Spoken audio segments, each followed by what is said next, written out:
નમસ્કાર વિદ્યાર્થી મિત્રો, ફરી પાછા ચેપ્ટર નંબર 1 જે છે એમાં આપણે આગળ વધીએ છીએ. ગયા લેક્ચરની અંદર જે છે એ આપણે ભૌતિક રાશિ, એકમ અને એકમ પદ્ધતિઓ જે છે એની વિશે જે છે આપણે વાત કરી હતી. આપણી આસપાસ થતી દરેક જે ઘટનાઓ છે એને વ્યાખ્યાયિત કરવા માટે આપણે જે ભૌતિક ખ્યાલનો ઉપયોગ કરીએ છીએ એને આપણે ભૌતિક રાશિઓ કહીએ છીએ.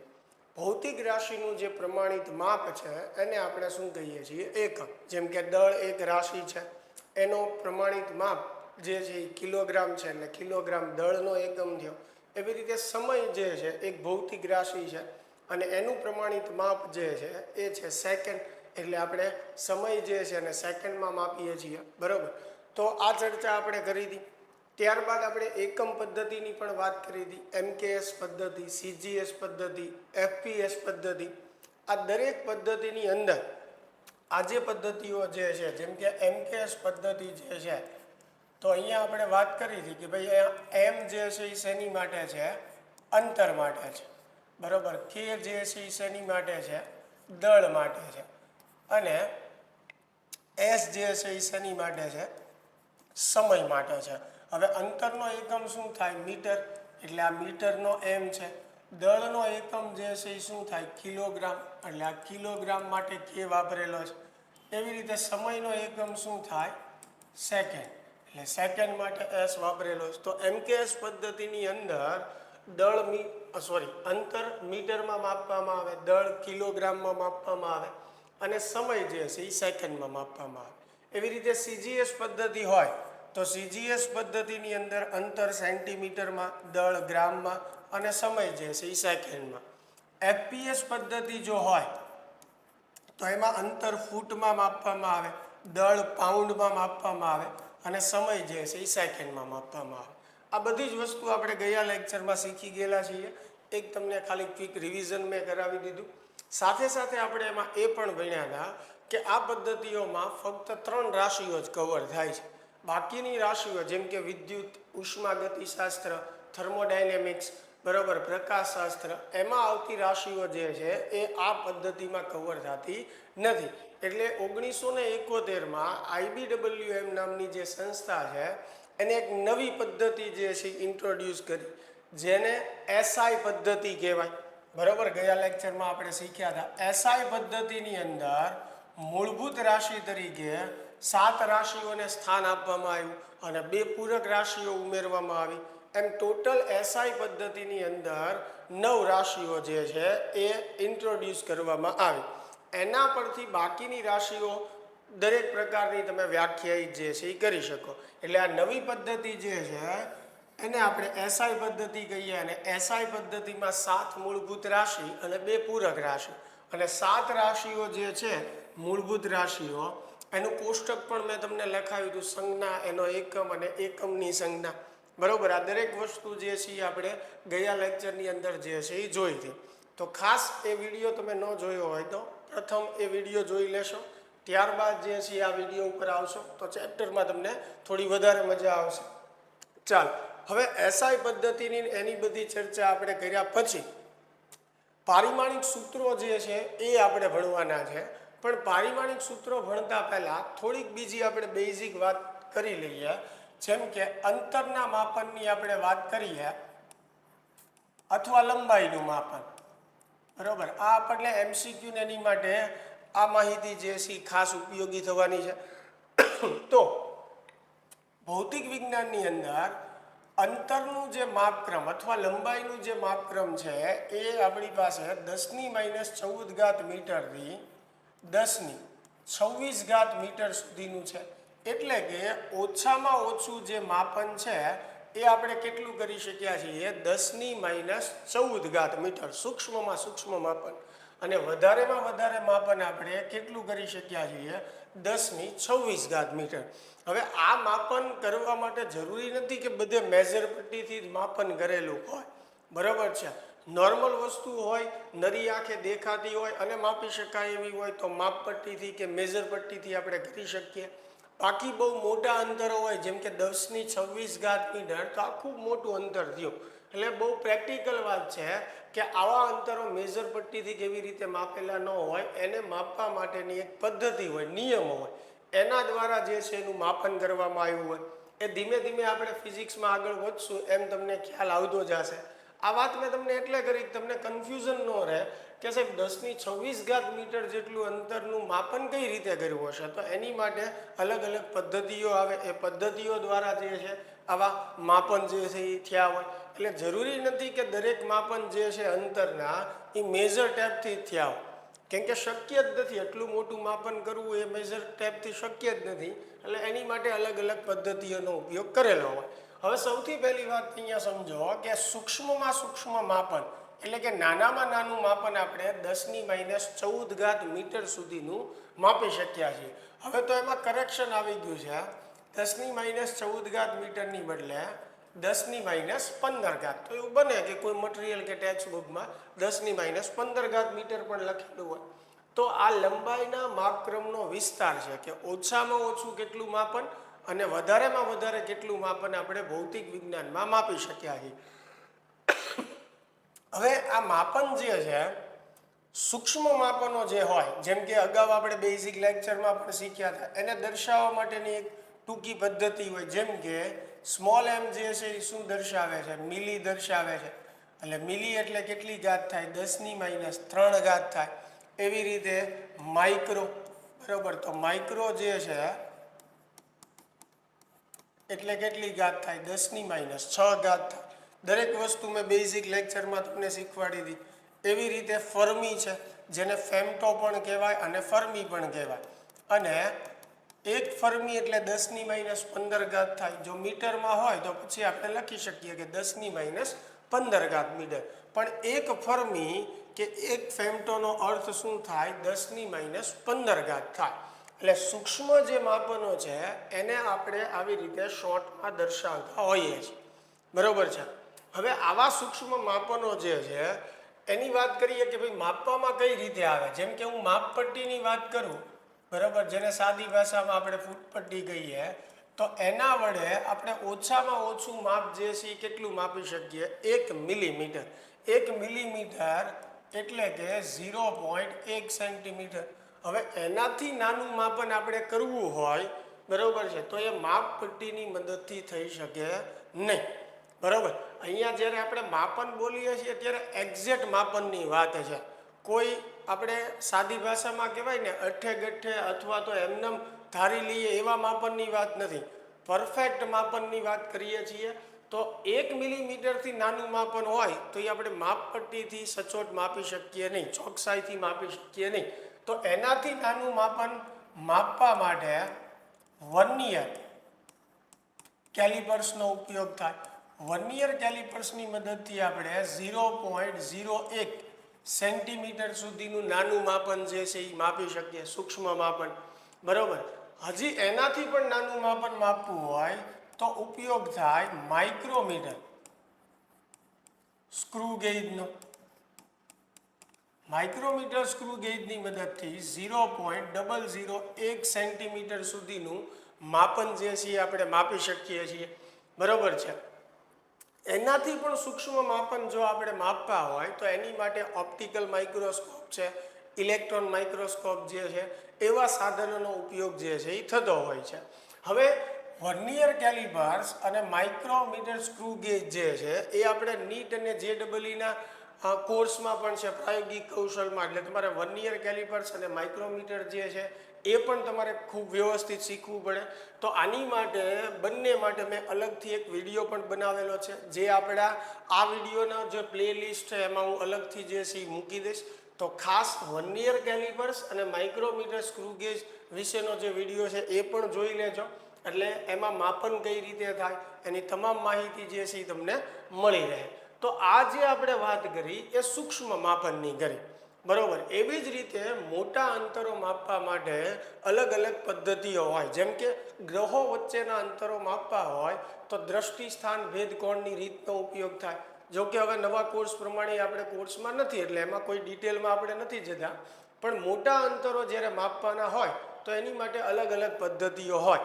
અને આવા મોટા અંતરો જે છે એને પણ એક શોર્ટ ફોર્મમાં એક ટૂંકા નામ તરીકે દર્શાવવામાં આવતા હોય. જેમ કે સૂર્ય અને પૃથ્વી વચ્ચેના અંતરની આપણે વાત કરીએ તો સૂર્ય અને પૃથ્વી વચ્ચેનું અંતર 1.496 ગુણ્યા 1011 મીટર જેટલું છે, સૂર્ય અને પૃથ્વી વચ્ચેનું અંતર.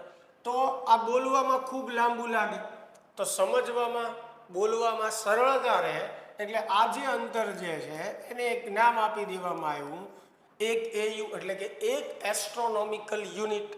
તો એક એસ્ટ્રોનોમિકલ યુનિટ એટલે આટલા મીટર થશે. એવી જ રીતે 9.46 ગુણ્યા 1015 મીટર, આ અંતર જે છે એને એક પ્રકાશ વર્ષ કહેવાય, લાઇટ યર. એટલે કે પ્રકાશની ઝડપે એક વર્ષમાં કાપેલું જે અંતર છે એ 9.46 ગુણ્યા 1015 મીટર જેટલું થાય. પ્રકાશની ઝડપને આપણે સી વડે દર્શાવીએ. પ્રકાશની ઝડપ કેટલી થાય? 3 ગુણ્યા 10⁸ મીટર પ્રતિ સેકન્ડ. તો આટલી ઝડપથી એક વર્ષમાં જે અંતર જે છે એ કપાય અથવા કાપવામાં આવે એ કેટલું થાય? 9.46 ગુણ્યા 1015 જેટલું. તો એ અંતરને શું કહેવામાં આવ્યું? પ્રકાશ વર્ષ. તમે ઘણી વખત તમારા વાંચવામાં આવ્યું છે, કોઈ એવા ટેકનિકલ વિડીયો તમે જોતા હો તો એની અંદર પણ જે છે એ તમે આવા શબ્દો જોયા હોય કે ભાઈ પૃથ્વીથી કોઈ નવો ગ્રહનું સંશોધન થયું તો એ આપણીથી 4 પ્રકાશ વર્ષ 5 પ્રકાશ વર્ષ એટલા અંતર જે છે એ દૂર છે. તો એક પ્રકાશ વર્ષ એટલે આટલા મીટર થાય. હવે ધારો કે 4 પ્રકાશ વર્ષ હોય તો એને ગુણ્યા આપણે 4 કરવાનું રહે. એક પ્રકાશ વર્ષ એટલે આટલા મીટર અંતર થશે. એવી જ રીતે એક બીજું અંતર છે 3.08 ગુણ્યા 1016 મીટર, જેને એક પારસેક કહેવાય. પીસી વડે આપણે એને દર્શાવીએ, બરોબર. તો એક પારસેક જે છે એટલે થાય 3.08 ગુણ્યા 1016 મીટર, બરોબર. તો આજે છે એ મેં તમને શેની માટેની વાત કરી કે મોટા અંતરો જે છે એને ટૂંકા નામ વડે કઈ રીતે દર્શાવવામાં આવે. તો શક્ય હોય ત્યાં સુધી યાદ રાખો. ખાસ કરીને કોમ્પિટિટિવ આપણે એક્ઝામો છે એમાં કંઈક ને કંઈક આપણને ઉપયોગી થશે. એટલે એક એસ્ટ્રોનોમિકલ યુનિટ એટલે કેટલા મીટર, એક પ્રકાશ વર્ષ એટલે કેટલા મીટર અને એક પારસેક એટલે કેટલા મીટર, બરોબર છે. તો આ વસ્તુ જે છે એ ખાસ આપણે મગજમાં રાખવાની છે. ચાલો, આ આપણે અંતર માટે વાત કરી. સેમ એવી રીતે દળની આપણે વાત કરીએ તો ભૌતિક વિજ્ઞાનમાં અત્યાર સુધીમાં આપણે માપેલું સૂક્ષ્મમાં સૂક્ષ્મ દળ જે છે એ 10⁻³ કિલોગ્રામ જેટલું છે. અને વધારેમાં વધારે આપણે માપેલું અંતર જે છે એ 10⁵ કિલોગ્રામ છે. 10⁻³ કિલોગ્રામ દળ જે છે એ ઇલેક્ટ્રોનના દળ છે. એટલે કે ઇલેક્ટ્રોનના દળની આપણે વાત કરીએ તો એ 10⁻³ ક્રમનું છે. પછી આગળ જતા એક્ઝેક્ટ આપણે આંકડાઓ પણ શીખશું કે ઇલેક્ટ્રોનનું દળ કેટલું હોય, પ્રોટોનનું દળ કેટલું હોય. પણ અત્યારે થોડીક બેઝિક ચર્ચા ઉપર આપણે આધાર રાખીએ. વધુમાં વધુ દળ જે છે એ આપણે 10⁵ કિલોગ્રામ સુધીનું જે છે એ માપન કે અનુમાન જે છે એ આપણે કરેલું છે. હવે કિલોગ્રામ જે છે એ નરી આંખે દેખાતી અથવા તો મોટી વસ્તુ માટે એકમ જે છે ઇનફ છે. પણ જે વસ્તુ સૂક્ષ્મ છે જેમ કે પરમાણુ, ઇલેક્ટ્રોન, પ્રોટોન જે આપણને નરી આંખે નથી દેખાતા તો એની માટે કિલોગ્રામ જે છે એ ખૂબ મોટો એકમ થઈ જાય. એટલે આવા જે સૂક્ષ્મ કણો છે એની માટે દળનો એક એકમ છે AMU, જેને કહેવાય એટોમિક માસ યુનિટ. શું કહેવાય એને? એટોમિક માસ યુનિટ. અને શોર્ટમાં એને યુ વડે પણ દર્શાવાય, યુનિફાઈડ માસ તરીકે વ્યાખ્યાયિત થાય. અને એક એટોમિક માસ યુનિટ એટલે 1.6605 ગુણ્યા 10⁻27 કિલોગ્રામ થાય. અને આ જે દળ જે છે એ અનુત્તેજિત અવસ્થામાં C12ના દળનો 12મો ભાગ છે. એટલે કે કાર્બનના દળનો 12મો ભાગ જે છે એને કહેવાય એક એટોમિક માસ યુનિટ, બરાબર. અને એક એટોમિક માસ યુનિટ એટલે 1.66 ગુણ્યા 10⁻27 જે છે એ થશે. હવે સમજો કે આવા જે સૂક્ષ્મ કણો છે જે આપણને નરી આંખે જે છે એ નથી દેખાતા, એના દળ આપણે કઈ રીતે માપવા? જેમ કે આ માર્કર છે, એનું દળ મારે હજી નક્કી કરવું હોય તો હું એને ભૌતિક તુલામાં મૂકી દઉં, વજન કાંટામાં, તો માપી શકાય. પણ ઇલેક્ટ્રોન, પ્રોટોન, ન્યુક્લિયસ, પરમાણુ એ તો અતિ સૂક્ષ્મ છે. તો એના દળ જે છે એ માપવા માટે એક પદ્ધતિનો ઉપયોગ થાય. એ પદ્ધતિનું નામ છે માસ સ્પેક્ટ્રોગ્રાફ. માસ સ્પેક્ટ્રોગ્રાફ ની રીતની મદદથી આપણે જે સૂક્ષ્મ કણો છે એનું દળ જે છે આપણે નક્કી કરી શકીએ છીએ. તો આ મિત્રો દળ જે છે એની વિશે જે છે થોડીક આપણે ચર્ચા કરી, એના માપન વિશે. ચાલો હવે આગળ જે છે આપણે સમયના માપન વિશે જે છે વાત કરશું. સમયના માપનની આપણે જો વાત કરીએ તો સૂક્ષ્મમાં સૂક્ષ્મ જે સમય છે એ આપણે અત્યાર સુધી 10⁻18 સેકન્ડ સુધીનું માપન કરી ચૂક્યા છીએ, અને વધુમાં વધુ આપણે 10⁻22 સેકન્ડ સુધીનું. એટલે સમયનું ઓછામાં ઓછું માપન ભૌતિક વિજ્ઞાનમાં ક્યાં સુધી થયેલું છે અને વધુમાં વધુ માપન ક્યાં સુધી થયેલું છે એની આપણે વાત કરી. સામાન્ય રીતે આપણે રોજબરોજની ક્રિયામાં સમયના માપન માટે ઘડિયાળનો ઉપયોગ કરતા રિસ્ટવોચનો ઉપયોગ કરીએ, બરોબર છે, અને દિવાલ ઘડિયાળનો આપણે ઉપયોગ કરીએ. પણ એક્યુરેટ ટાઈમના મેઝરમેન્ટ માટે એટોમિક ક્લોક જે છે એનો ઉપયોગ કરવામાં આવે. બરાબર, સીઝિયમ પરમાણુથી સંચાલિત જે એટોમિક ક્લોક જે છે એના દ્વારા સમય જે છે એનું સચોટ જે છે એ માપન કરવામાં આવે છે. તો મિત્રો આ તમારે નવા કોર્સમાં એનસીઈઆરટી ટેક્સ્ટબુકની અંદર તમને ક્યાંય જોવા નહીં મળે, પણ આ બધી વાત એટલે કરી ક્યાંક ને ક્યાંક આપણને એમસીક્યુની ગણતરીમાં ને એમાં ઉપયોગી જે છે એ થશે. ચાલો હવે ચેપ્ટરમાં આગળ વધીએ તો એની પછી આપણે જે શીખવાનું છે અને મહત્વનું છે એ છે પારિમાણિક સૂત્ર. ચાલો શું શીખવાનું છે આપણે? પારિમાણિક સૂત્ર. હવે શરૂઆતમાં મિત્રો એવી ચિંતા ન કરતા કે સાહેબ આ ક્યાં આપણને કામ લાગશે, આનો ઉપયોગ શું, ભૌતિક વિજ્ઞાનમાં આ શું કામ જરૂરી છે. પહેલા આપણે શીખી લઈએ કે ભાઈ પારિમાણિક સૂત્ર કોઈ પણ ભૌતિક રાશિનું કઈ રીતે બનાવવાનું, કઈ રીતે એને દર્શાવવાનું એ આપણે શીખી લઈએ. ત્યારબાદ એના ઉપયોગો ભૌતિક વિજ્ઞાનમાં કઈ રીતે આપણને કામ લાગે છે એ બધી ચર્ચા આપણે કરશું. એટલે શરૂઆતમાં ફક્ત તમે ફોકસ એના પર રાખજો કે કોઈ પણ રાશિનું પારિમાણિક સૂત્ર આપણે કઈ રીતે બનાવી શકીએ અને એને લખવાનું કઈ રીતે છે, બરોબર છે. તો પારિમાણિક સૂત્ર જે છે એને જે રાશિઓ આપણે શીખ્યા એની પારિમાણિક સંજ્ઞા વડે દર્શાવવા. જેમ કે દળ જે છે એની પારિમાણિક સંજ્ઞા મેં તમને કોષ્ટકમાં લખાવી હતી. કેપિટલ M છે, અંતર માટે L છે, સમય માટે T છે. જો એ કોષ્ટક ગયા લેક્ચરનું તમે હજી ન જોયું હોય તો ખાસ જે છે એ જોઈ લેજો, એટલે તમને અહીંયા કોઈ કન્ફ્યુઝન ન રહે. એવી રીતે તાપમાન છે તો એની માટે પારિમાણિક સંજ્ઞા K છે. વિદ્યુત પ્રવાહ છે તો એની માટે પારિમાણિક સંજ્ઞા જે છે એ A છે, બરોબર છે. જ્યોતિ તીવ્રતા જે છે તો એની માટે CD છે. દ્રવ્યનો જથ્થો છે તો એની માટે મોલ છે, બરોબર. તો સાથે સાથ આપણે જે SI પદ્ધતિમાં મૂળભૂત રાશિઓ જોઈ હતી એમાં પારિમાણિક સંજ્ઞા પણ મેં તમને લખાવેલી છે. તો પારિમાણિક સંજ્ઞા જે છે ખાસ મહત્વની છે, એ તમારે જે છે એ જોઈ લેવાની છે, બરોબર. તો પારિમાણિક સંજ્ઞાનો ઉપયોગ કરીને આપણે કોઈ પણ ભૌતિક રાશિનું જે સૂત્ર દર્શાવશું એ એનું પારિમાણિક સૂત્ર છે અથવા તો એનું પારિમાણિક સમીકરણ છે, બરોબર. અને પારિમાણિક સૂત્રને લખવાની આ પદ્ધતિ છે. પહેલા M આપણે લખશું, પછી L લખશું અને પછી T લખશું. હવે આ સમજી લો M L T. તો અહીંયા M જે છે એ દળની પારિમાણિક સંજ્ઞા છે, L જે છે એ અંતરની પારિમાણિક સંજ્ઞા છે, અને T જે છે કેપિટલ T જે છે એ સમયની પારિમાણિક સંજ્ઞા છે. હવે મિત્રો અહીંયા ખાસ ધ્યાન રાખજો કે કોઈ તમને કન્ફ્યુઝન ન રહે અથવા ભૂલ ન રહે એની માટે એક ક્લેરિફિકેશન તમને આપી દઉં.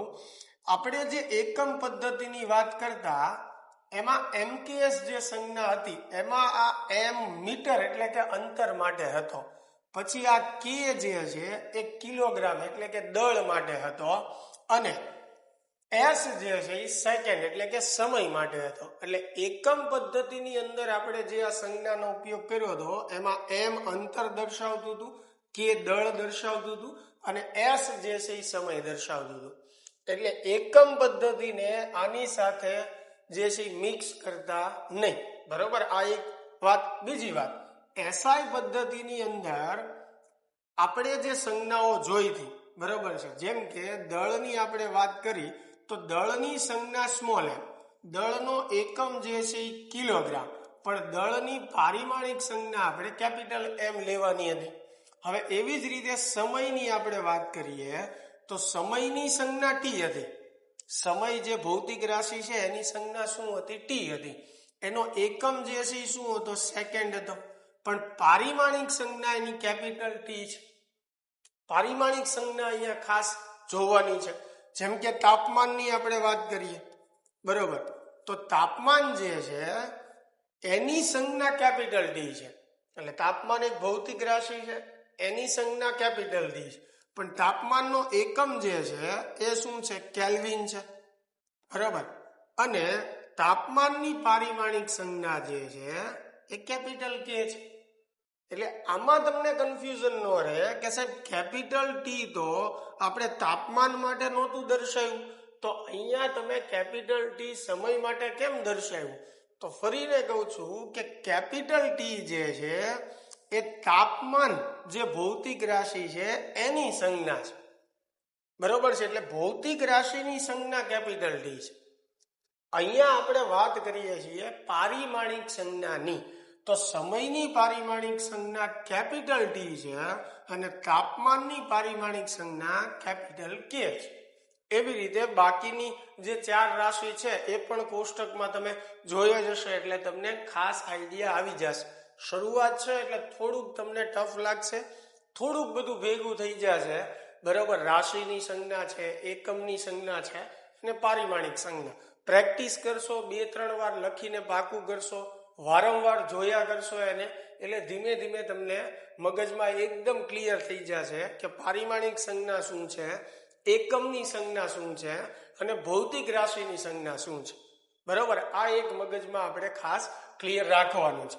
બરોબર, ચાલો, તો કોઈ પણ ભૌતિક રાશિનું પારિમાણિક સૂત્ર બનાવવા માટે જરૂરી છે યાદ રાખવું એની પારિમાણિક સંજ્ઞા. હવે પારિમાણિક સંજ્ઞા પરથી પારિમાણિક સૂત્ર એમ, એલ અને ટી ના ફોર્મમાં દર્શાવે. બરોબર છે, એમ જે છે એ દળ માટે છે, એલ અંતર માટે અને ટી જે છે એ સમય માટે.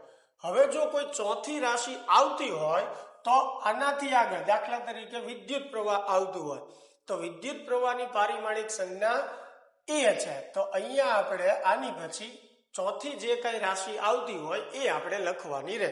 બાકી જનરલી પારિમાણિક સૂત્ર જે છે એ એમ, એલ અને ટી ના ફોર્મમાં દર્શાવે. બરોબર છે. હવે કોઈ પણ રાશિનું જ્યારે પારિમાણિક સૂત્ર આપણે દર્શાવશું તો એમ, એલ, ટી આ ફોર્મમાં અને આ જ સિક્વન્સમાં આપણે લખીશું. હવે એની ઉપર જે છે ઘાત આવતી હશે કોઈ પણ, એ આપણે શીખશું એટલે ખ્યાલ આવી જશે. બરોબર છે, તો આ જે પારિમાણિક સંજ્ઞા છે એની ઉપર જે છે જે ઘાત આવે છે એને કહેવાય એના પરિમાણ. તમે સાદી ભાષામાં ઘાત પણ કહી શકો. બરોબર છે, તો પારિમાણિક સંજ્ઞાની ઉપર જે ઘાત આવે છે એને શું કહેવાય? પરિમાણ કહેવાય. જેમ કે અહીંયા એમ ના પરિમાણ કેટલા છે? 2, એલ ના પરિમાણ 1 છે, ટી નું પરિમાણ -1 છે. ધારો કે કોઈ જગ્યાએ L -3 લખેલું હોય તો અહીંયા એમ અને ટી નથી આવતા, તો એમ અને ટી નથી આવતા તો N0 અને T0 એમ તો બતાવી શકું ને. તો આમાં એમ ના પરિમાણ 0 કહેવાય, એલ ના પરિમાણ -3 કહેવાય અને ટી ના પરિમાણ 0 કહેવાય. સમજાય છે? ચાલો, તો આવી રીતે આપણે પારિમાણિક સૂત્ર જે છે એને લખવાનું છે. તો સૌથી પહેલા દળનું પારિમાણિક સૂત્ર મારે બતાવવું હોય, બરોબર, દળનો એકમ જે છે એ શું થાય? કિલોગ્રામ. હું તમને અહીંયા સાથે સાથે એકમ પણ લખતો જઈશ, એટલે એકમ અને પારિમાણિક સૂત્ર જે છે બંનેની સમજણ તમને એક સાથે મગજમાં રહે. તો દળ જે છે એનું પારિમાણિક સૂત્ર લખવું હોય મારે તો M1 લખી શકું, કારણ કે દળની પારિમાણિક સંજ્ઞા M છે. હવે ઉપર કોઈ ઘાત નથી તો એક ઘાત તો લખી જ શકાય, એટલે હું m1 લખું કે ખાલી m લખું, બે એક જ થયું. આમાં m ના પરિમાણ કેટલા કહેવાય? એક કહેવાય. સમજાય છે વાત? તમે આને આવી રીતે બતાવી શકો m1 L0 T0, કારણ કે આપણે દળની જ્યારે વાત કરીએ તો એમાં અંતર કે સમય આવતા નથી, બરોબર છે. તો પારિમાણિક સૂત્ર જે છે આવી રીતે તમે દર્શાવી શકો. ચાલો, એવી રીતે જે છે અંતર અથવા લંબાઈની વાત કરીએ તો અંતર જે છે એનો એકમ મીટર થાય. મીટરની સંજ્ઞા m, એનું પારિમાણિક સૂત્ર જે છે એ શું લખાશે?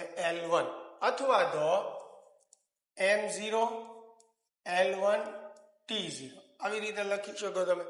ચાલો, ત્રીજી આપણે રાશિ લઈએ સમય. સમયનો એકમ જે છે એ શું થાય? સેકન્ડ થાય.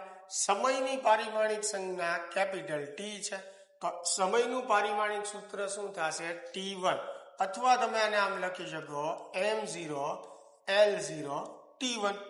ચાલો, ચોથું જે છે વિદ્યુત પ્રવાહ. તો વિદ્યુત પ્રવાહ જે છે એનો એકમ જે છે એ શું થાય? એમ્પિયર થાય.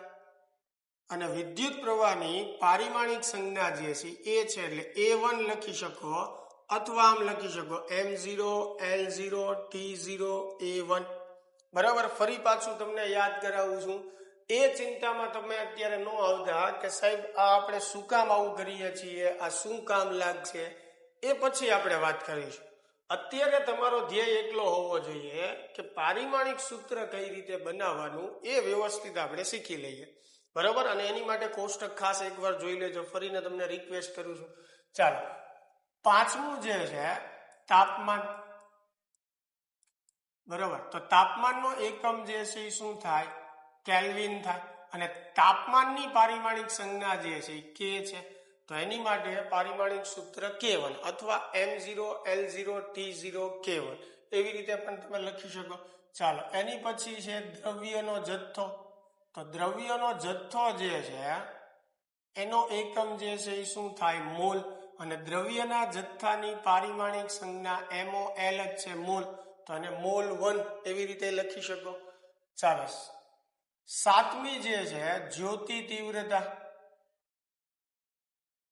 તો જ્યોતિ તીવ્રતાનો એકમ જે છે એ શું થાય? કેન્ડેલા, બરોબર. અને એની પારિમાણિક સંજ્ઞા CD છે, તો CD1 એવી રીતે પણ લખી શકાય. તો આ આપણી એસઆઈ પદ્ધતિમાં જે 7 રાશિઓ હતી મૂળભૂત, એના પારિમાણિક સૂત્ર આપણે લખ્યા. ત્યારબાદ આપણે એસઆઈ પદ્ધતિમાં બે પૂરક રાશિની વાત કરી હતી, જેમ કે સમતલ કોણ. તો સમતલ કોણ જે છે એનો એકમ રેડિયન થાય, જેને RAD વડે આપણે દર્શાવીએ. પણ એના કોઈ પણ પરિમાણ નહીં થાય. આપણે એસઆઈ પદ્ધતિમાં જે 7 રાશિઓ લીધી એમાં કોઈ જગ્યાએ સમતલ કોણ કે ઘન કોણ હતા નહીં, એની પારિમાણિક સંજ્ઞા પણ નહોતી. એટલે સમતલ કોણ નું પારિમાણિક સૂત્ર m0 L0 અને T0, જેમાં 3 0 આવે, એની માટે તમે એમ કહી શકો કે પરિમાણ રહિત છે. કારણ કે MLT આ ત્રણેય પદમાં કોઈ પણ ઘાત આવતી નથી. મેં અગાઉ જ કીધું ને કે આની માથે જે ઘાત છે એ પરિમાણ કહેવાય. તો આમાં કોઈના કાંઈ પરિમાણ જ નથી, બધાના 0 છે, એટલે એને પરિમાણ રહિત કહેવાય. એવી રીતે ઘનકોણ છે. ઘનકોણ જે છે એનો એકમ સ્ટીરેડિયન થાય, જેને SR વડે આપણે દર્શાવીએ. એનું પણ પારિમાણિક સૂત્ર m0 L0 T0 થશે, એટલે એ પણ પરિમાણ રહિત છે. તો મિત્રો, આ એસઆઈ પદ્ધતિમાં જે આપણે 9 રાશિની વાત કરી હતી એના પારિમાણિક સૂત્રો જે છે એ આપણે લખતા શીખ્યા.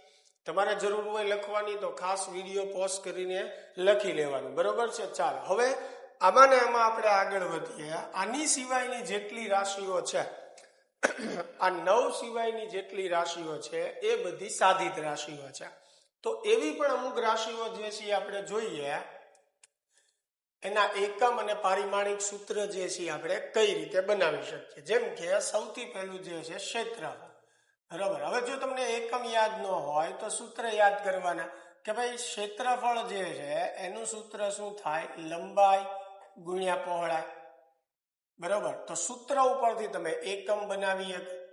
ચાલો તો આના ઉપરથી મારે ક્ષેત્રફળનો એકમ બનાવવો હોય તો લંબાઈ શેમાં મપાય? મીટરમાં. પહોળાઈ પણ શેમાં મપાય? મીટરમાં.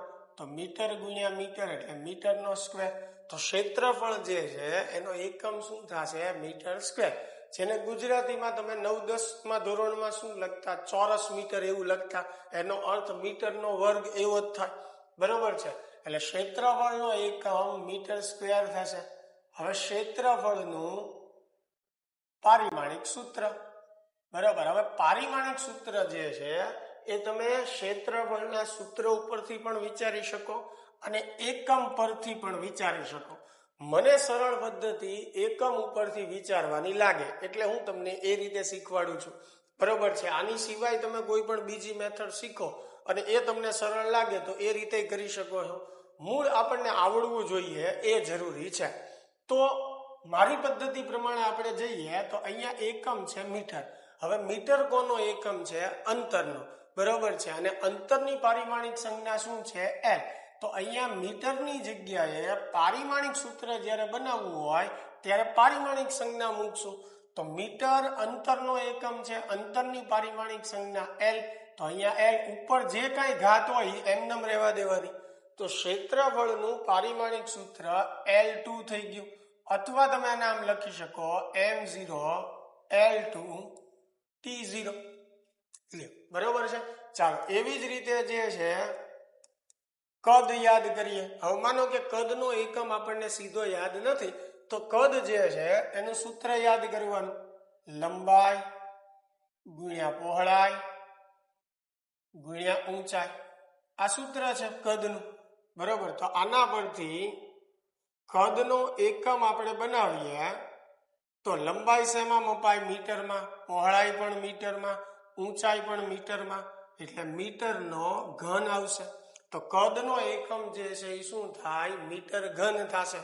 બરોબર છે. આના પરથી તમે કદનું પારિમાણિક સૂત્ર હવે લખી શકો. ફરીને વિચારો અહીંયા એકમમાં મીટર કોનો એકમ થાય? અંતરનો. અંતરની પારિમાણિક સંજ્ઞા શું? એલ. તો અહીંયા એલ મૂકીએ. ઉપર જે કાંઈ ઘાત જે છે એમને તો આમ લખી શકો M0 L3 T0. તો આ કદનું પારિમાણિક સૂત્ર. આ કદનું સૂત્ર છે મિત્રો અને આ કદનું પારિમાણિક સૂત્ર છે. એટલે આપણને શું પૂછે છે એ ખાસ ધ્યાન રાખવાનું. હું તમને એમ પૂછું કે કદનું સૂત્ર બોલો તો આ બોલો, પણ એવું પૂછું તમને કે કદનું પારિમાણિક સૂત્ર કયો તો આ બોલે, અને એવું પૂછું તમને કે કદનો એકમ તો મીટર ક્યુબ બોલે. એટલે ખાસ ધ્યાનથી વાંચવાનું અને ખાસ જે છે મગજમાં ઉતારવાનું છે એટલે કન્ફ્યુઝન ન હોય. બરોબર છે. ચાલો એની પછી જે છે કદ પછી આપણે વાત કરીએ વેગની. ચાલો તો આની માટે વેગનો એકમ કે વેગનું સૂત્ર આપણને યાદ જે છે હોવું જોઈએ. હવે વેગ જે છે એનું સૂત્ર પહેલા આપણે યાદ કરીએ તો શું થાય? અંતરના છેદમાં સમય થાય. બરોબર. હવે મારે વેગનો એકમ જે છે એ બનાવવો છે. તો વેગનો એકમ અહીંયા અંતર છે. અંતર શેમાં મપાય? મીટરમાં. તો એની જગ્યાએ મીટર મૂકી દો. નીચે સમય છે. સમય શેમાં મપાય? સેકન્ડમાં. તો અહીંયા સેકન્ડ મૂકી દો. અંશમાં હોય તો અંશમાં મૂકવાનું, છેદમાં હોય તો છેદમાં મૂકવાનું. ઉપર જેટલી ઘાત હોય એટલી ઘાતે કરવાની. લ્યો તો આ વેગનો એકમ બની ગયો મીટરના છેદમાં સેકન્ડ. હવે આના પરથી તમે એનું પારિમાણિક સૂત્ર બનાવી શકો.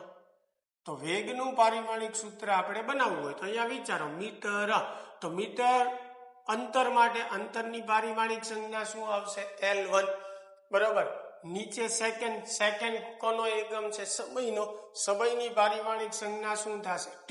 તો અહીંયા T1. ચાલો અને ગોઠવીને લખીએ તો L1.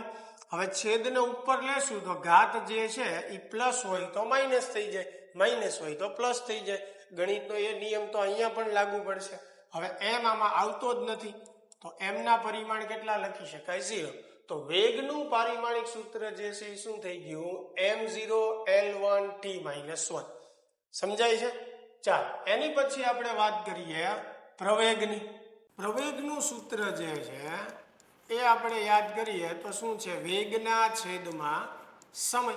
તો આની ઉપરથી પ્રવેગનો આપણે એકમ બનાવીએ પહેલા. તો પ્રવેગનો એકમ જે છે અહીંયા વેગ છે, વેગનો એકમ શું થાય મીટરના છેદમાં સેકન્ડ, પછી સમયનો એકમ શું થાય સેકન્ડ. હવે આ સેકન્ડ જે છે નીચે ગુણાય તો મીટરના છેદમાં સેકન્ડનો વર્ગ. ચાલો તો પ્રવેગનો એકમ શું થઈ ગયો મીટરના છેદમાં સેકન્ડનો વર્ગ, અથવા એમ બોલો મીટર પ્રતિ સેકન્ડ સ્ક્વેર. હવે પારિમાણિક સૂત્ર આપણે એનું બનાવવું હોય તો પ્રવેગનું પારિમાણિક સૂત્ર જે છે એ શું થશે, તો અહીંયા મીટર છે, મીટર કોનો એકમ અંતર, અંતરની પારિમાણિક સંજ્ઞા એલ એટલે L1. નીચે શું છે સેકન્ડ, સેકન્ડ કોનો એકમ છે સમયનો, સમયની પારિમાણિક સંજ્ઞા શું છે ટી, પણ આની ઉપર 2 ઘાત છે તો અહીંયા પણ 2 ઘાત લખશું આપણે. ચાલો હવે ગોઠવીને લખીએ L1, ટીને ઉપર લઈએ તો એની ઘાત માઇનસ થઈ જશે એટલે T-2. હવે એમ જે છે એ નથી આવતો એટલે એમ ના પરિમાણ 0. તો પ્રવેગનું પારિમાણિક સૂત્ર શું થઈ ગયું m0 L1 T-2. હવે મિત્રો એ ધ્યાન રાખવાનું કે વેગ કોઈ પણ હોય એનો એકમ હંમેશા આ જ આવે મીટરના છેદમાં સેકન્ડ. એવી રીતે પારિમાણિક સૂત્ર જે છે આ જ થશે. પછી કોઈ પણ વેગ હોય, પ્રારંભિક વેગ હોય, અંતિમ વેગ હોય, ટર્મિનલ વેગ હોય, કોઈ પણ પાછળ વેગ શબ્દ છે એટલે એકમ અને પારિમાણિક સૂત્ર જે છે એ હંમેશા આ જ રહેવાના છે. સમજાય છે વાત? આ ક્લિયર થાય છે? ચાલો સેમ એવી રીતે કોઈ પણ પ્રવેગ હોય તો પ્રવેગ માટે પણ સેમ જ રહેવાનું છે. ગુરુત્વ પ્રવેગ પૂછ્યો હોય, ખાલી પ્રવેગ કીધો હોય, પ્રારંભિક પ્રવેગ હોય, અંતિમ પ્રવેગ હોય, પાછળ પ્રવેગ શબ્દ છે એટલે એકમ આ જ થશે અને પારિમાણિક સૂત્ર આ જ થશે. ખ્યાલ આવે છે? ચાલો તો લખવું હોય તો ખાસ જે છે એ વિડીયો પોઝ કરીને લખી લેજો. એની પછી જે છે પ્રવેગ પછી આપણે વાત કરીએ બળની. તો બળનું સૂત્ર યાદ કરો તો તમારે 10મા ધોરણમાં આવતું દળ ગુણ્યા પ્રવેગ. સૂત્ર યાદ કરીએ F બરાબર ma. જો થોડું ઘણું યાદ હોય તો F બરાબર શું થાય ma, ન્યૂટનનો બીજો નિયમ. બરાબર, ન યાદ હોય તોય ચિંતા નથી, અત્યારે હું લખું જ છું. તો બળ બરાબર શું થશે દળ ગુણ્યા પ્રવેગ થશે. હવે આના પરથી આપણે બળનો એકમ બનાવી શકીએ. તો દળનો એકમ જે છે એ કિલોગ્રામ થાય, પછી પ્રવેગનો એકમ જે છે મીટરના છેદમાં સેકન્ડનો વર્ગ. ચાલો તો બળનો એકમ જે છે એ શું થઈ ગયો કિલોગ્રામ ઇન્ટુ મીટર છેદમાં સેકન્ડ સ્ક્વેર. બરાબર. હવે બળની વ્યાખ્યા ન્યૂટને આપી હતી એટલે એના માનમાં આ જે એકમ છે એને કહી દેવામાં આવ્યું ન્યૂટન. એટલે આપણે બળનો એસઆઈ એકમ જે છે એ શું લઈએ છીએ ન્યૂટન લઈએ છીએ. એટલે આને તમે બીજું શું કહી શકો ન્યૂટન પણ કહી શકો. તો આ જે છે એ બળનો એકમ થઈ ગયો. ચાલો એની ઉપરથી આપણે બળનું પારિમાણિક સૂત્ર બનાવીએ. તો પારિમાણિક સૂત્ર બનાવવા માટે તમે અહીંયા એકમ જુઓ કિલોગ્રામ. તો કિલોગ્રામ કોનો એકમ છે દળનો. દળની પારિમાણિક સંજ્ઞા જે છે એ શું છે એમ એટલે m1. અહીંયા મીટર, મીટર એટલે અંતર, અંતર માટે L1. નીચે સેકન્ડ, સેકન્ડ એટલે સમય, સમય માટે ટી, પણ એની કેટલી ઘાત છે 2. બરાબર છે એટલે 2 ઘાત. હવે ગોઠવીને લખીએ તો m1 L1 T-2. બરાબર. તો બળનું પારિમાણિક સૂત્ર જે છે એ શું થઈ ગયું m1 L1 T-2. બરાબર. અમુક પારિમાણિક સૂત્રો જે છે ખાસ આપણને મોઢે હોવા જોઈએ, કેમ કે ફિઝિક્સની અંદર આપણે ઘણી બધી રાશિઓ ભણશું એટલે એવું શક્ય નથી કે બધી રાશિના પારિમાણિક સૂત્ર તમે મોઢે રાખી શકો. પણ વેગ છે, પ્રવેગ છે, બળ, ઉર્જા, ટોર્ક, દબાણ, આ અમુક 7-8 પારિમાણિક સૂત્રોના ઉપયોગો વારંવાર આવશે એટલે એ આપણને મોઢે હોવા જરૂરી છે, જેથી કરીને આપણે જલ્દી સાદુરૂપ આપી શકીએ. માની લો કે તમને મૌખિક યાદ નથી રહેતા તો આવી રીતે તમે દર વખતે તારવી શકો છો. પણ જેનો ઉપયોગ વારંવાર આવે છે એ તમને પ્રેક્ટિસથી યાદ તો રહી જ જશે. પણ મારી વાત એવી છે કે પહેલા પ્રયત્ને તમે એને મૌખિક પહેલેથી જ કરી નાખો કે જેથી કરીને જ્યારે ઉપયોગ આવે ત્યારે આપણે એને તારવવા ના બેઠવું પડે. બરોબર. એટલે અમુક જે મેં તમને કીધા વેગ, પ્રવેગ, બરોબર છે, પછી બળ છે, ઉર્જા છે, કાર્ય છે, પાવર છે, દબાણ છે, આવા 7-8 પારિમાણિક સૂત્રો જે છે ખાસ આપણે મોઢે કરી નાખશું. ચાલો હવે બીજું એ યાદ રાખો કે ભાઈ આ બળનું પારિમાણિક સૂત્ર છે. હવે આપણને કોઈ આવીને એમ પૂછે કે ભાઈ ચુંબકીય બળનું પારિમાણિક સૂત્ર જે છે એ કયો, તો ત્યારે એવું ન કહેવાય કે ભાઈ અમને તો શિક્ષકે બળનું જ શીખવાડ્યું છે, ચુંબકીય બળનું નથી શીખવાડ્યું. બળ કોઈ પણ હોય, જેમ અગાઉ મેં તમને વેગ અને પ્રવેગ માટે વાત કરી એમ વિશ્વની અંદર કોઈ પણ પ્રકારનું અથવા તો ભૌતિક વિજ્ઞાનમાં કોઈ પણ પ્રકારનું બળ હોય એ બળનો એકમ હંમેશા ન્યૂટન જ કહેવાય અથવા તો કેજી ઇન્ટુ મીટર પ્રતિ સેકન્ડ સ્ક્વેર કહેવાય. એનું પારિમાણિક સૂત્ર હંમેશા આ જ થશે. એટલે કોઈ પણ બળ, અવરોધક બળ, ચુંબકીય બળ, વિદ્યુત બળ, બરોબર છે, ઘર્ષણ બળ, કોઈ પણ પ્રકારનું બળ હોય એકમ હંમેશા ન્યૂટન જ થાય અને પારિમાણિક સૂત્ર આ જ થાય. એટલે એક વસ્તુ તમારે મગજમાં ખાસ યાદ રાખવાની છે કે સમાન રાશિ હોય એટલે એકમ અને પારિમાણિક સૂત્ર સમાન. સમાનનો અર્થ એટલે કે બળ હોય તો કોઈ પણ બળ માટે સરખું હોય, વેગ હોય તો કોઈ પણ વેગ માટે સરખું હોય, એવી રીતે. બરાબર, ચાલો આગળ વધીએ. પછી વેગમાનની આપણે વાત કરીએ તો વેગમાન જે છે એનું સૂત્ર યાદ કરો તો વેગમાનનું સૂત્ર શું હતું? દળ ગુણ્યા વેગ. વેગમાનનું સૂત્ર શું હતું? દળ ગુણ્યા વેગ. તો હવે વેગમાનનો એકમ તમે બનાવી શકો સૂત્ર ઉપરથી. વેગમાનનો એકમ, તો દળનો એકમ શું થાય? કિલોગ્રામ. વેગનો એકમ શું થાય? મીટરના છેદમાં સેકન્ડ. લ્યો, આ વેગમાનનો એકમ બની ગયો કિલોગ્રામ ગુણ્યા મીટર છેદમાં સેકન્ડ. હવે આને આપણે થોડુંક અલગ રીતે પણ ફેરવી શકીએ. શું કરીએ આપણે? તો કે કિલોગ્રામ ગુણ્યા મીટર છેદમાં સેકન્ડનો વર્ગ. એટલે કે અહીંયા છેદમાં 1 સેકન્ડ મેં વધારી એટલે સેકન્ડનો વર્ગ થયો. તો મારે અંશમાં સેકન્ડ વડે ગુણવું પડે. આપણે હાથે હાથે તો કોઈ ફેરફાર ન કરી શકીએ એટલે સેકન્ડ વડે ગુણી અને સેકન્ડ વડે ભાંગીએ છીએ આપણે. તો હવે તમે જુઓ આ જે છે એકમ એને શું કહી શકાય? ન્યૂટન કહી શકાય. અહીંયા જ આપણે વાત કરી હતી, આને ન્યૂટન કીધું, તો આની જગ્યાએ ન્યૂટન લખીએ આપણે.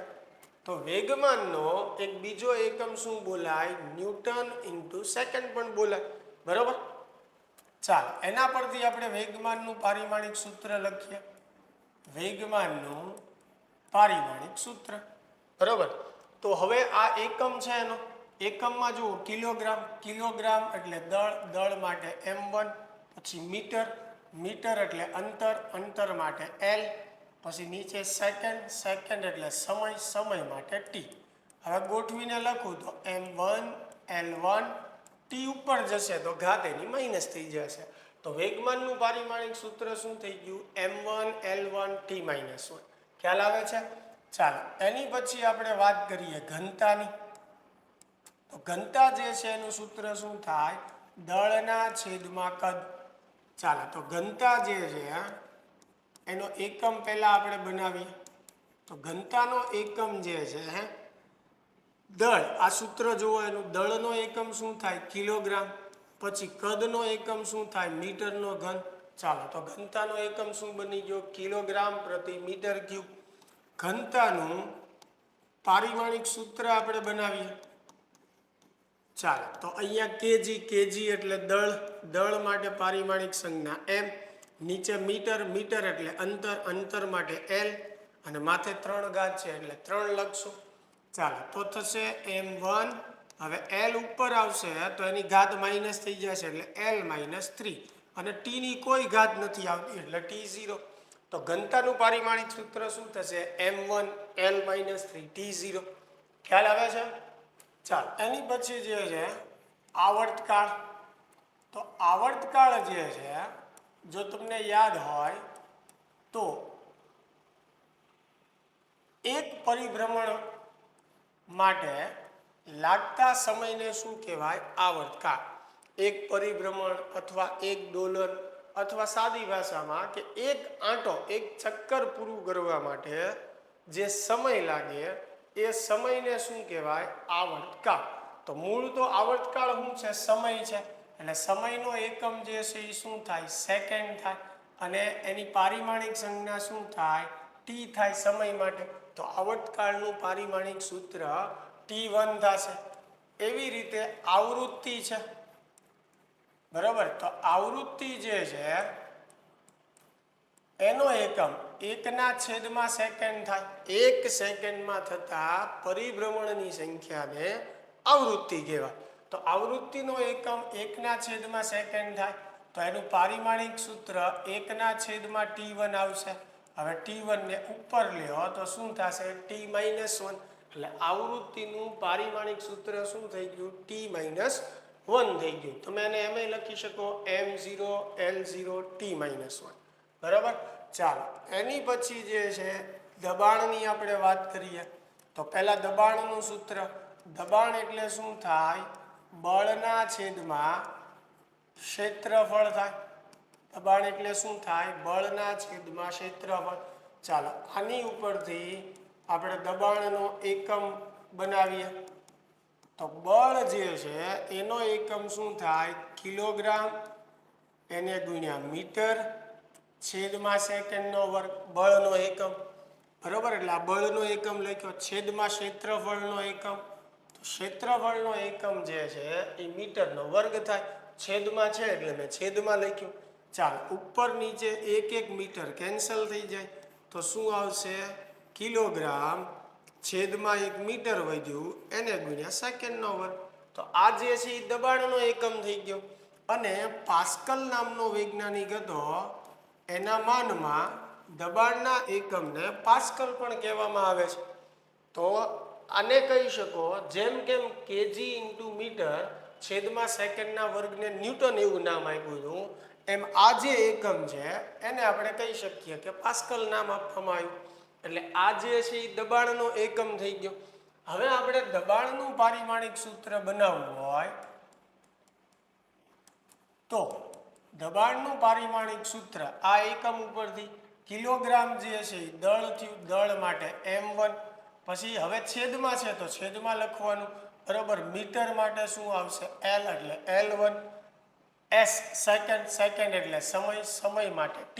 ઉપર કેટલી ઘાત છે? 2. ચાલો તો m1 l ઉપર આવશે એટલે l-1. t પણ ઉપર આવશે એટલે t-2. તો દબાણનું પારિમાણિક સૂત્ર શું થઈ ગયું? m1 l-1 t-2. તમે આવી રીતે પણ બનાવી શકો છો જે રીત તમને સરળ લાગે. જેમ કે બળ જે છે બળનો એકમ શું થાય? ન્યૂટન. તો ન્યૂટન લખો એની જગ્યાએ. પછી છેદમાં ક્ષેત્રફળ. તો ક્ષેત્રફળ જે છે એનો એકમ મીટર સ્ક્વેર. તો શું થઈ ગયો? દબાણનો એકમ ન્યૂટનના છેદમાં મીટરનો વર્ગ. તો ન્યૂટન પ્રતિ મીટર સ્ક્વેર દબાણનો એકમ થયો અને એને શું કહેવામાં આવ્યું? પાસ્કલ. બરાબર. એટલે આ બધા એકમ એકના એક જ છે. આની બદલે આ લખી શકો, આની બદલે આ લખી શકો. સમજાય છે વાત? હવે પારિમાણિક સૂત્ર બનાવવું હોય તો અહીંયા ન્યૂટન છે. ન્યૂટન કોનો એકમ થયો? બળનો. તો બળનું પારિમાણિક સૂત્ર આપણે મેળવ્યું હતું m1 l1 t-2. તો અહીંયા બળનું મૂક્યું. એવી રીતે નીચે m એટલે મીટર. મીટર એટલે અંતર. અંતર માટે l.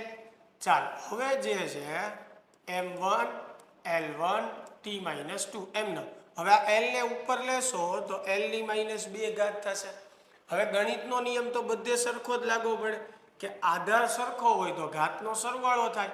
1 - 2 એટલે -1 વધે. એટલે l ની કેટલી ઘાત વધશે? -1 t-2 એમનો. જો આવી ગયું. એ કોઈ પણ રીતે તમે મેળવશો. સૂત્ર ઉપરથી મેળવશો, એકમ ઉપરથી મેળવશો, બધી જ રીતે એક સરખું જ આવે. જો જુદું આવતું હોય તો તમે કંઈક સાદું રૂપમાં ભૂલ કરી હોય. બરોબર છે. તો આ દબાણનું પારિમાણિક સૂત્ર થઈ ગયું. ચાલો એની પછી જે છે કાર્ય. તો કાર્યનું સૂત્ર આપણે યાદ કરીએ. કાર્ય એટલે શું થાય? બળ ગુણ્યા સ્થાનાંતર થાય. બરાબર. તો આની ઉપરથી કાર્યનો એકમ આપણે બનાવીએ. ચાલો કાર્યનો એકમ જે છે તો અહીંયા બળ. બળનો એકમ શું થાય? ન્યૂટન. હવે તો ખ્યાલ આવશે ને કે ભાઈ બળનો એકમ ન્યૂટન છે. તો ન્યૂટન. હવે સ્થાનાંતરનો એકમ શું થાય? મીટર. તો કાર્યનો એકમ થઈ ગયો ન્યૂટન ઇન્ટુ મીટર. અને જૂલ નામનો વૈજ્ઞાનિક હતો એના માનમાં ન્યૂટન ઇન્ટુ મીટરને શું બોલવામાં આવે? જૂલ. તો આપણે કહી શકીએ કે કાર્યનો એકમ શું થાય? જૂલ થાય. કાર્ય સિવાય બીજી 2 રાશિઓ એવી છે કે જેનો એકમ આ જ થશે. એક છે ટોર્ક અને બીજું છે ઉર્જા. બરાબર, કોઈ પણ ઉર્જા હોય, મેં અગાઉ તમને જેમ બળ માટે વાત કરી હતી કે કોઈ પણ બળ હોય એકમ ન્યૂટન જ આવે, એવી રીતે કોઈ પણ કાર્યની વાત થતી હોય કે કોઈ પણ પ્રકારની ઉર્જા, વિદ્યુત ઉર્જા, ઉષ્મા ઉર્જા, ચુંબકીય ઉર્જા, વિદ્યુત ઉર્જા, આ બધા માટે ઉર્જા હોય એટલે એકમ હંમેશા શું કહેવાય? જૂલ કહેવાય.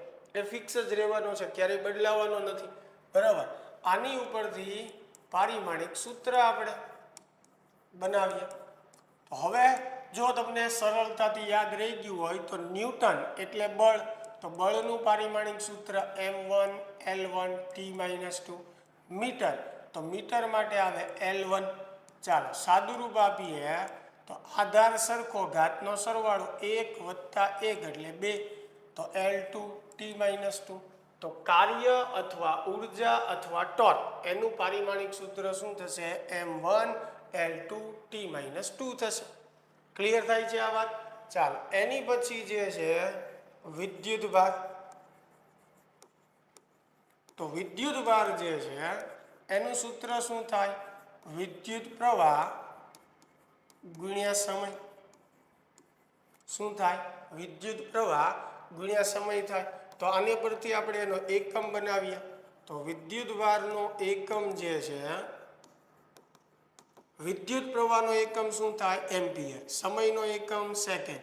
તો વિદ્યુત ભારનો એકમ થઈ ગયો એમ્પિયર ગુણ્યા સેકન્ડ. આ એમ્પિયર ગુણ્યા સેકન્ડને કુલમ્બ નામનો વૈજ્ઞાનિક હતો, એના માનમાં કુલમ્બ નામ આપી દીધું. એટલે એમ્પિયર ઇન્ટુ સેકન્ડનું બીજું નામ શું થઈ ગયું? કુલમ્બ થઈ ગયું. ચાલો એનું પારિમાણિક સૂત્ર આપણે બનાવીએ. તો વિદ્યુત ભારનું પારિમાણિક સૂત્ર અહીંયા જુઓ સેકન્ડ, તો સેકન્ડ માટે આપણે શું લખીએ? T1, સમય છે એટલે. પછી એમ્પિયર, એમ્પિયર કોનો એકમ છે? વિદ્યુત પ્રવાહ, એની પારિમાણિક સંજ્ઞા એ થાય એટલે A1.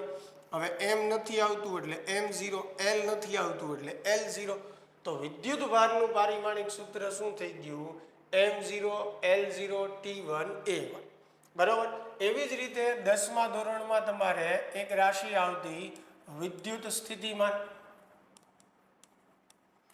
વિદ્યુત સ્થિતિમાન જે છે એનું સૂત્ર તમે યાદ કરો. શું લખતા? કાર્યના છેદમાં વિદ્યુત ભાર.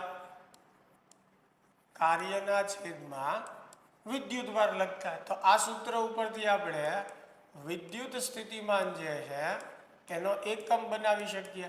તો વિદ્યુત સ્થિતિમાનનો એકમ, ચાલો વિદ્યુત સ્થિતિમાનનો એકમ, કાર્યનો એકમ શું થાય? જૂલ. લખ્યું આપણે અહીંયા. બરાબર. છેદમાં વિદ્યુત ભારનો એકમ શું થાય? કુલમ્બ. અહીંયા આપણે લખ્યું. બરાબર છે. તો વિદ્યુત સ્થિતિમાન જે છે એનો એકમ થઈ ગયો જૂલના છેદમાં કુલમ્બ. અને વોલ્ટાના નામનો જે વૈજ્ઞાનિક હતો એના માનમાં આ એકમને શું કહેવામાં આવે? વોલ્ટ. તો આપણે એમ પણ કહી શકીએ કે વિદ્યુત સ્થિતિમાનનો એકમ વોલ્ટ છે. હવે એનું પારિમાણિક સૂત્ર આપણે બનાવીએ વિદ્યુત સ્થિતિમાનનું.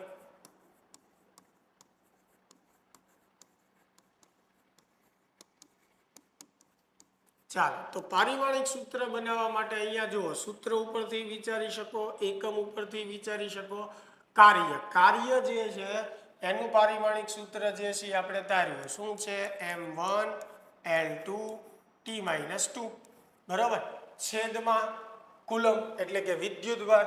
વિદ્યુત ભારનું પારિમાણિક સૂત્ર જે છે એ શું છે?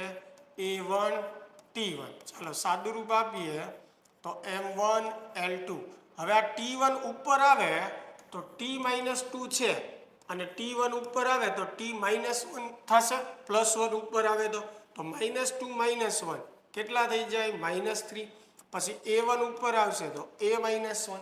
ચાલો તો વિદ્યુત સ્થિતિમાનનું પારિમાણિક સૂત્ર શું થયું? m1L2T-3 A-1. બરાબર. તો આ બધી જે કંઈ રાશિઓ મેં તમને શીખવાડી મિત્રો, આ કોઈ થિયરી નથી, પણ પારિમાણિક સૂત્રવાળો આપણો જે કોન્સેપ્ટ છે એની અંદર કોઈ પણ ભૌતિક રાશિનું પારિમાણિક સૂત્ર જે છે કઈ રીતે બનાવી શકાય એ શીખવાડવા માટે થઈને મેં એટલા ઉદાહરણ જે છે એ લીધા.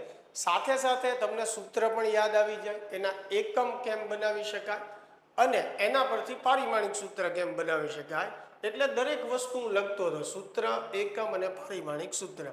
બરોબર છે. તો આશા છે કે આ વ્યવસ્થિત તમને સમજાણું હશે. બરોબર. કદાચ એક વારે ન ખ્યાલ આવે તો વિડીયો જે છે એ ફરીને તમે જોજો, જેથી કરીને બીજી વખતે થોડોક વધારે તમને ખ્યાલ આવશે. છતાં પણ કંઈ બાકી રહી જાય તો કોમેન્ટમાં મને જણાવજો, તો નેક્સ્ટ વિડીયોની અંદર એનું સોલ્યુશન તમને આપી દઈશ. આપણે વિડીયો પૂરો કરતાં કરતાં એક તમને આપું છું કે અવરોધ જે છે એનું સૂત્ર, બરાબર, અવરોધ જેને આપણે આર વડે દર્શાવીએ, જે 10મા ધોરણમાં આવી ગયું છે. તો અવરોધનું સૂત્ર, અવરોધનો એકમ અને એનું પારિમાણિક સૂત્ર શું થાય એ ખાસ તમે મને જે છે એ કોમેન્ટમાં જણાવો. ચાલો તો મળીએ નેક્સ્ટ વિડીયોમાં.